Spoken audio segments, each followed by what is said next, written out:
I'm Veronica Dudo. Tonight on EWTN News Nightly, drug boss takedown, violence grips Mexico as cartel leader El Mencho is killed, and the violence may not be over yet. Blockbuster blizzard, many Americans digging out of the snow today after a major storm. We look at what lies ahead. Plus, leading his flock. I see in you a special presence of closeness, of nearness amid the challenges of this area. The message of hope from Pope Leo to a parish that's no stranger to difficulties. These stories and more tonight. From EWTN, the Global Catholic Network, this is EWTN News Nightly. Thank you for being with us on the Feast of St. Polycarp. Our top story tonight, following a massive military raid in Tapalpa, Jalisco, Mexican authorities have confirmed the death of Nemesio Asiguera Cervantes, known as El Mencho.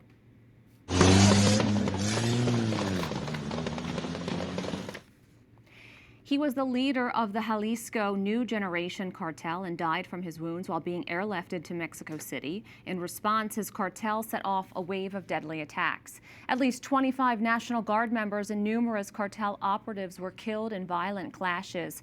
The deadly chaos has spilled over into 20 states across Mexico, with over 250 narco blockades turning highways into infernos.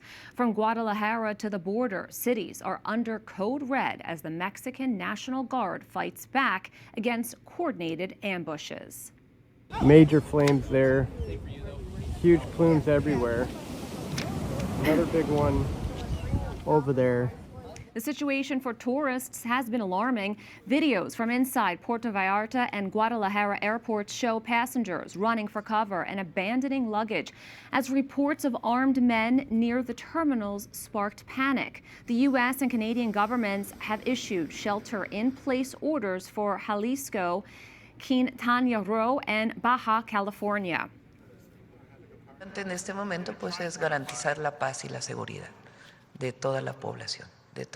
President Claudia Sheinbaum is urging calm, insisting that despite the chaos, most of Mexico is operating normally. She praised the military's bravery and highlighted the absolute coordination between state and federal forces. Sheinbaum confirmed that U.S. intelligence was vital in taking down the cartel leader, signaling a major win for her administration's security strategy. I want to bring in Brett Johnson. He serves as pastor at Eastside Christian Church in Las Vegas. He is leading a mission to help rebuild a church in Guadalajara, Mexico. Thank you so much for being with us.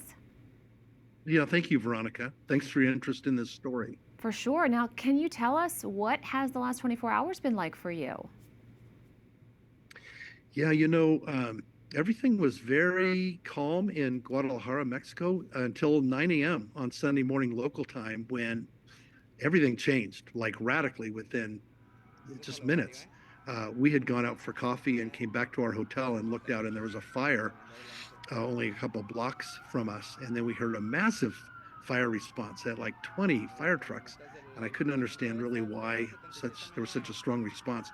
Later realizing that the fire we were seeing out of our window was not the only fire burning in town. And apparently somebody had lit vehicles on fire near the main central market and the main intersection in the center of the city. And so then at that point, the city started shutting down. The government apparently called what they call a code red, and it asked all businesses to close. So yeah, the city went into a shutdown. So a city of millions of people I've never seen anything like it, quite like it that quickly. A big city just to completely shut down. Businesses shut their doors, asked people to leave, and the streets emptying immediately. It was crazy. How alarming was it, and are you relying on your faith during these difficult times? Yeah, it was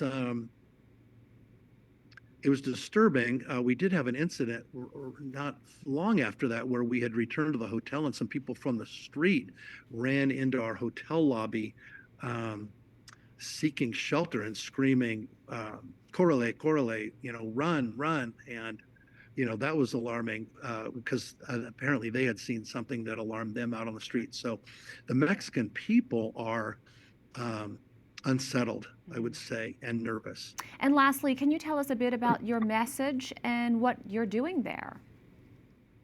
Yeah, so I came down here to work. Every year we come with a group of men to work at a camp that was established in the 1950s by an American family, and it serves youth from the city of Guadalajara. And so we bring a group down every year to do some construction, repairs, and painting, cleaning, along with Mexican friends. And it's a great week. And so everything was good. We finished last week, did all of our projects, and then my wife flew down for 4 days of R&R and fun, and that obviously has changed. Pastor Brett Johnson, thank you so much, and please stay safe. Thank you, Veronica, so much. The U.S. has ordered an emergency drawdown in Lebanon. Non-essential staff and families are leaving as the threat of a potentially imminent military strike on Iran looms. With nuclear talks deadlocked, the State Department calls it a prudent move. For now, the Beirut embassy remains operational, but only for essential personnel. Tensions have escalated between the U.S. and Iran as President Trump has built up the largest military presence in the Middle East in decades and repeatedly threatened action if Tehran does not negotiate a deal to constrain its nuclear program. President Donald Trump is not backing down on his tariff push. He now wants a global tariff of 15%. That's up from the 10% he announced last week, right after the U.S. Supreme Court struck down many of his emergency tariffs. And that's not all. The president is telling other countries not to play games with what he calls the ridiculous Supreme Court decision. President Trump says if they do, they will be met with a much higher tariff and worse. On social media today, the president says he does not have to go back to Congress to get approval of tariffs, adding, quote, "It has already been gotten in many forms a long time ago."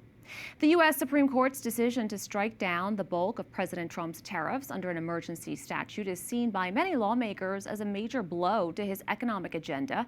The justices ruled that only Congress, not the president, has the authority to impose sweeping tariffs. So the big question now is, what's next for Congress? Let's bring in Capitol Hill correspondent Eric Rosales. Eric, what are lawmakers saying about the decision? Well, Veronica, it's mixed feelings right now. The High Court's decision set off a scramble on Capitol Hill over what role Congress has in reasserting its authority over trade policy. The decision also cools, at least for now, probable votes to nix certain trade tariffs that would almost certainly pass both the House and the Senate. Democrats say that they see this as a winning issue, calling the court's decision, quote, political gold. Let's call these tariffs for what they are. Tax on the American people. The tariffs that Trump imposed a year ago that the courts knocked out, and the tariffs he's imposing now are all taxes on the American people, raising their costs. Last year, the government collected an estimated $287 billion in taxes and fees, much of it driven by President Trump's tariffs. House Speaker Mike Johnson defended the tariffs, writing on X, quote, "No one can deny that the president's use of tariffs have brought in billions of dollars and created immense leverage for America's trade strategy and for securing strong, reciprocal, America-first trade agreements with countries that have been taking advantage of American workers for decades." But other Republicans, like Congressman Don Bacon, disagree. I'm a conservative, and conservatives do not believe in tariffs. And if we do tariffs, we know that it has to be authorized by Congress, not just by the president. That is the conservative position.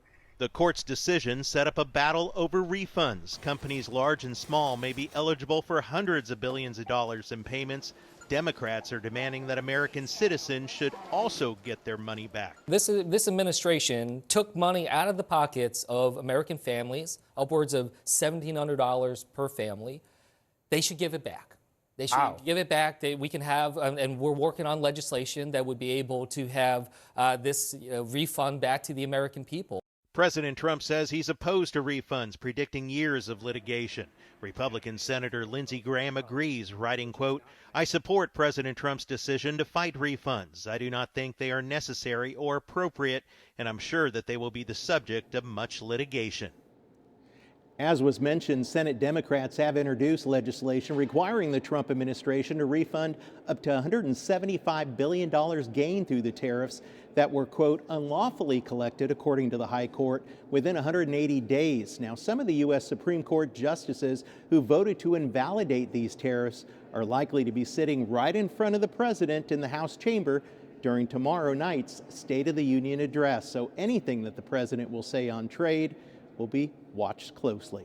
At the Capitol, Eric Rosales, EWTN News Nightly. Across much of the Northeast and Mid-Atlantic region, people are digging out after a major winter storm.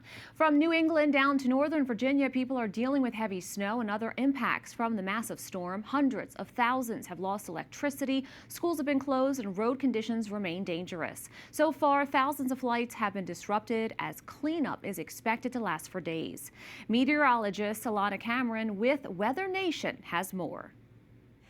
We continue to track this powerful nor'easter across the northeastern United States with so many impacts that are still being received across these areas. One of the big ones is the power outages that we've been dealing with. You can see across the northeast, most of the state of Massachusetts dealing with tons of power outages out there along the Jersey Shore, seeing those outages as well. And a lot of that has been because of how gusty these winds have been within the last 24 hours. Just looking at some of the top reports that have come across portions of the Cape and up through southern Maine and all the way down through Long Island, we've seen widespread 60 to 80 mile an hour winds that have happened. Here's some of our top wind reports that we've seen across the Northeast. Coming out of Nantucket in Massachusetts, we've had hurricane force winds, 83 mile an hour winds have come out of Nantucket from earlier today. Wellfleet in Massachusetts had 77 mile an hour winds. A lot of these from Rhode Island through Massachusetts. That's where we've seen some of the gustiest of the winds. Looking back over the last 24 hours, some of the heavy snow really started to come down late Sunday across the Delmarva Peninsula. So up through areas of Delaware, in through portions of Maryland, Jersey, and then within the day on Monday, a lot more of that snow has filled into areas like Long Island, southern Connecticut. Pretty much the entire state of Rhode Island is currently under about 30 inches of snow out there, and still some of those numbers are expected to climb all the way up through the coast of Maine. Here's those top totals that have come out of the day. Providence, 33.5 inches of snow and climbing. North Kingstown in Rhode Island has also seen just as much snow. So much snow. This was the high end of the forecast, and that's what happened as the snow just really came down so heavily across these areas. We also broke a record in Rhode Island during the day on Monday as well for the amount of snow. Now, here's what we were seeing Monday afternoon. The coastal low pressure system still sitting off the coast, but still pulling in those northerly winds to drop those temperatures, to keep the gusty winds going, and still keep some of those blizzard alerts in effect through tonight and into early tomorrow morning. So spots like Boston, up through Bangor, and through Long Island Sound, you do still remain under those blizzard warnings through the next number of hours. So zooming on in here across the coast is really where we're seeing some of the gustiest of the winds and the lowest of the visibility. So as we watch this low pressure system continue to move its way through, we're still expecting a little bit more snow to come across these areas, but the worst of it does seem to wrap up through tonight, and then it's going to be all about the cleanup and trying to get power restored across portions of the Northeast. So it's a potentially historic winter storm across these areas, and we'll be keeping an eye on the forecast. Back to you. Yes, it is. Thank you so much. We have a lot more still to come on EWTN News Nightly. Solemn occasion. President Trump creates a day to remember those who were killed by illegal immigrants. We're at the White House. And a man is shot and killed at President Trump's Mar-a-Lago residence. We talked to a former Secret Service agent about the incident.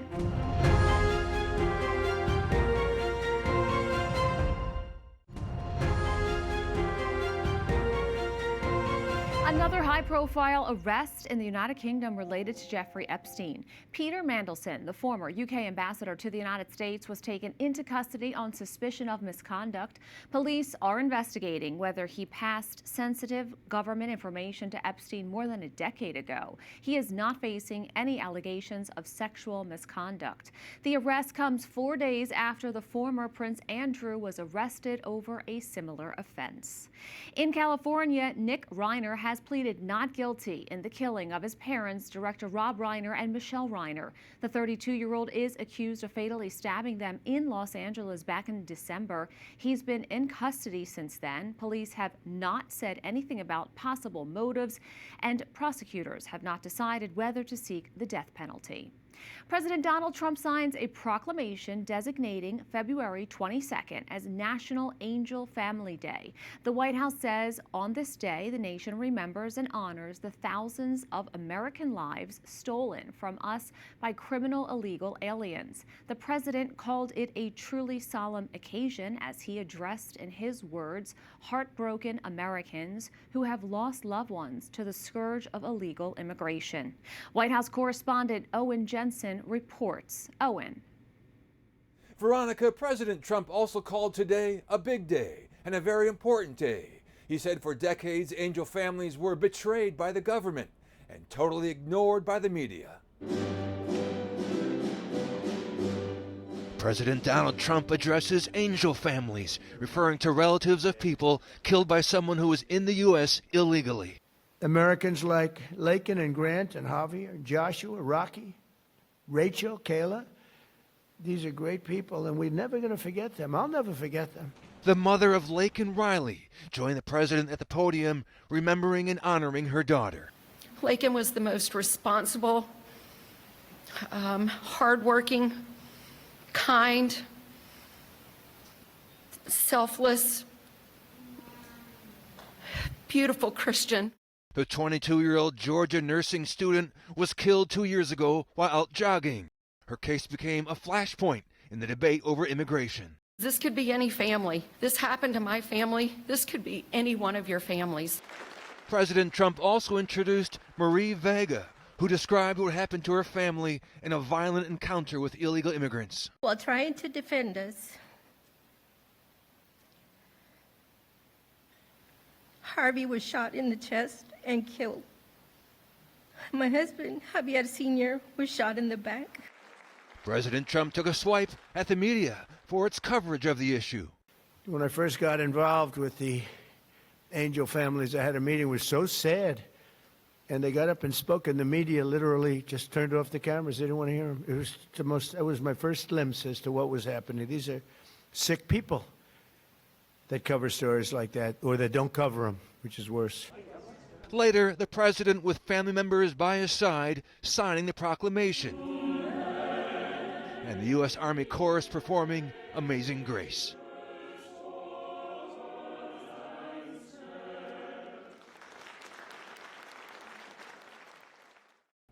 President Trump said he had been waiting a long time to sign today's proclamation and added there were so many different legal roadblocks.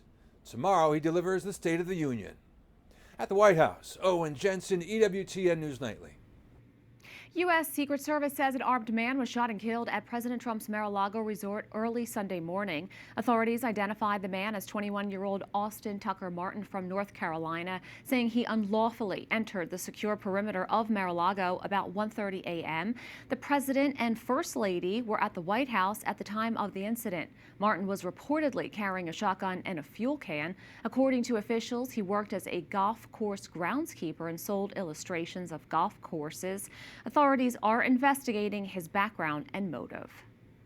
Joining us now is Paul Eckloff, a former Secret Service agent. Paul, thanks so much for coming on today. Thank you for having me. Now, I have attended some charity events at Mar-a-Lago, and they have a very strict perimeter and a lot of security. How was the suspect able to enter the secure perimeter? Well, having been there, you've noted that this is a very active site, even when the president is not in residence. There's a security perimeter and there are protocols in place. But when he's not there, that perimeter does shrink. The north gate on Ocean Boulevard, where the subject entered, was the outermost perimeter at the time that he was able to enter. Now, what are some of the protective layers and advanced planning usually that do exist in Palm Beach to prevent anyone from getting close enough to prompt this kind of a confrontation? There are certainly a number of layers. When the president's not there, he only breached the outermost of those layers and was immediately neutralized. But there are overt and covert assets, whether that's physical presence, signage, Palm Beach County Sheriff's Office, Police Department, Secret Service. There are cameras, there are sensors, there are alarms, and they all worked impeccably on Saturday night or Sunday morning. They were able to detect this individual immediately. Can you talk a little bit about what happens behind the scenes to make sure everything works correctly? Absolutely. Well, there's a command post that monitors all of those overt and covert assets, and they act as the nerve center. And there was a post stander at that north gate who had opened it to allow a staff member to leave. When this young man ran inside with his gas can and shotgun, he was immediately identified. And there is a communications chain that is activated, a protective intelligence response team, and an interdiction team that immediately goes to that location to confront the person who has entered the facility. Notifications are made, but it all happens simultaneously. And the local police is involved in that communications chain as well. Now, this is the third attempt on President Trump's life since he was a candidate in 2024. Has there been any other presidents with this many close calls? Well, haven't been presidents with this many close calls that the public is aware of. President Ford in 1975 had 2 active assassination attempts within weeks. That would be the closest modern parallel to President Trump. I don't have full faith and confidence that this was an assassination attempt. It is possible that this young man wanted to be killed by police. It's sad and tragic, but with mental health issues, there clearly was some sort of a stressor or an exigent circumstance that led him to leave his house and purchase a shotgun. We may never know his motives. Conspiracy theorists will add stories and people will opine to try to fill the gaps, but the complexity of human behavior just can't be put into a simple box. Paul Eckloff, thank you so much for adding some more context to this unfortunate situation. Thank you. Up next on EWTN News Nightly, A Shepherd's Heart. This Lent, the Holy Father offers a visible reminder of closeness to the faithful. We are in Rome. Plus, a story of one of the Church's greatest early martyrs.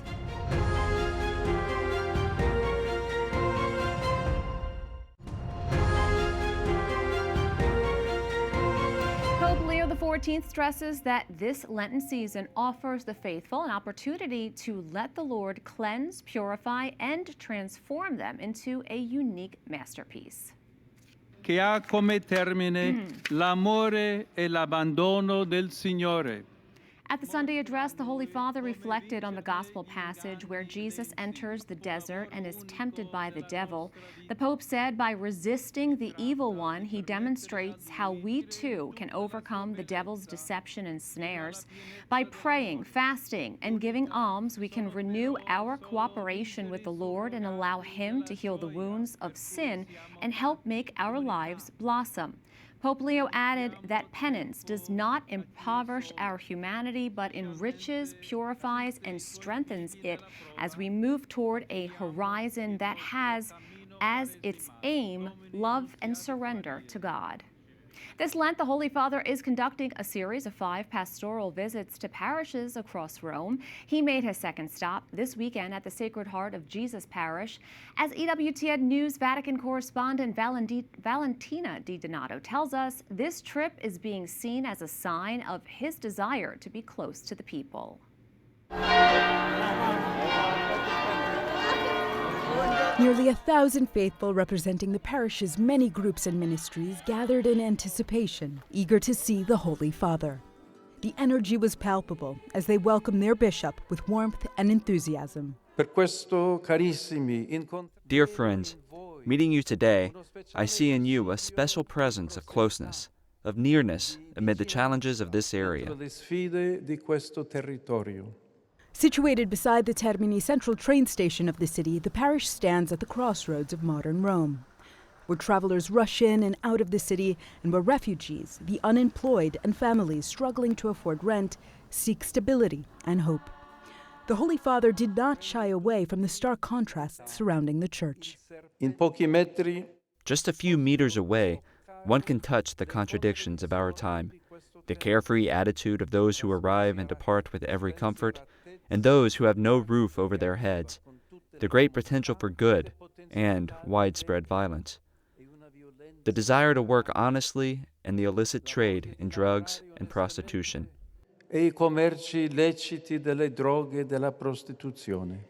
During his visit, the Pope reminded the faithful that this parish is an invitation to be a sign of closeness and charity in communities where a source of hope is greatly needed. At the end of the Eucharistic celebration, the pontiff prayed together with the Salesians and showed his affection for the community, joking about his desire to belong to their congregation. When I was a young man, before entering the Augustinians, I visited the Salesian community. You came in second place. Sorry about that. In Rome, Valentina Di Gennaro for EWTN News Nightly. Today we celebrate the feast of Saint Polycarp, martyr and bishop of Smyrna in what is now modern-day Turkey. Saint Polycarp was a close friend of Saint Ignatius of Antioch and a disciple of Saint John the Evangelist. He served as a gifted bishop, fought heresies, and preached the faith with great skill, having learned it directly from one of the apostles. In the year 155, the 86-year-old bishop was arrested and burned at the stake. According to tradition, miraculously, the flames did not touch him, but he was eventually killed with a spear. Following his death, he was immediately revered as one of the greatest of the Church's early martyrs. Saint Polycarp, pray for us. We thank you for watching tonight. Remember, you can follow us on social media, Facebook, X, YouTube, and Instagram at EWTN News Nightly. I'm Veronica Dudo. Good night and God bless.